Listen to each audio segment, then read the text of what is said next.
The Higgins family spent 50 years building up their furniture business. It's a great success story. That is, until asbestos was found everywhere in the property they rent. They've lost their stock, the store, and they blame the landlord.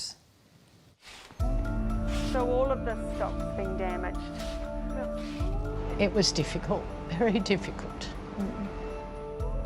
Booted from their own family business, their landlord accused of turning a blind eye. It's like your worst nightmare. Come on, you can come and help me do this. When it comes to furniture, the Higgins know their craft. Director Helen Higgins has been at the helm since day one. It started on the 1st of July 1975 when we opened an interior furniture showroom. Yardware spans 3 generations. We have clients who walk in the door and say, "Oh, my table still looks fabulous," and I bought it. It's almost 25 years old. Daughter Annalise grew up in the store. What did the furniture store mean to you? I worked with mum and dad since I didn't have school holidays. I came to work, so I got to see all this and I get to see the clients that return. It is actually atrocious. For more than 30 years, the family operated from the same Sydney warehouse. Business was booming until February this year. There was asbestos found, and what that meant is we were pretty much shut down. Even the front bit's kind of fallen off.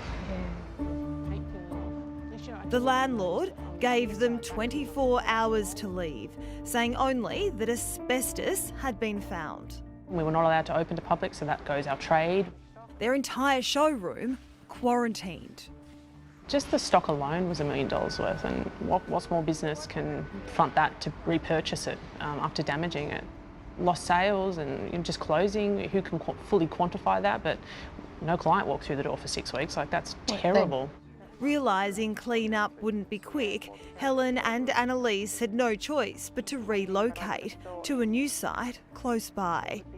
After 35 years as loyal tenants, the landlord offered them just $84,000 in compensation.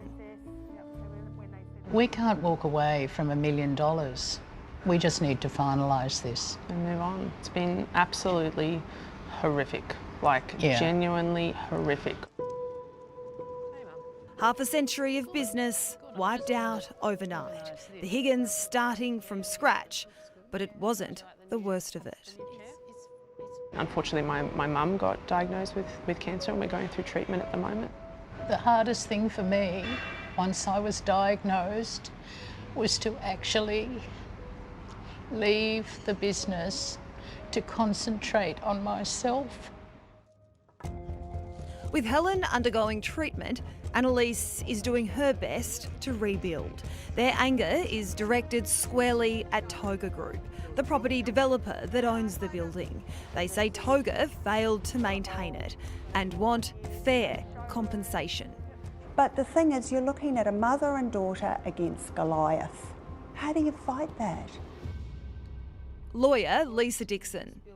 Obviously, there has been no care, there's been no due diligence, and there's certainly been no compensation. And someone should have been doing 6 monthly inspections. The Higgins believe the cleaners hired by Toga damaged their furniture.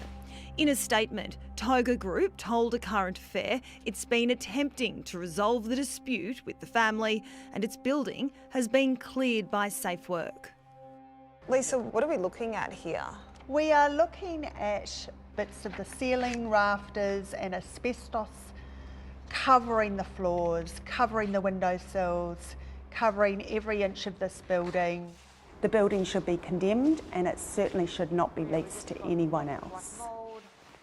Since the Higgins relocated, the warehouse has remained empty. That, though, is something the landlords want to change. The building is now up for lease. All the Higgins want is a fair go. For us to move on, we just really need to finalise it. We never in a million years thought we'd be in this position down the track. You feel for the family, don't you? And authorities may have cleared the building, but it's hard to believe that it is safe.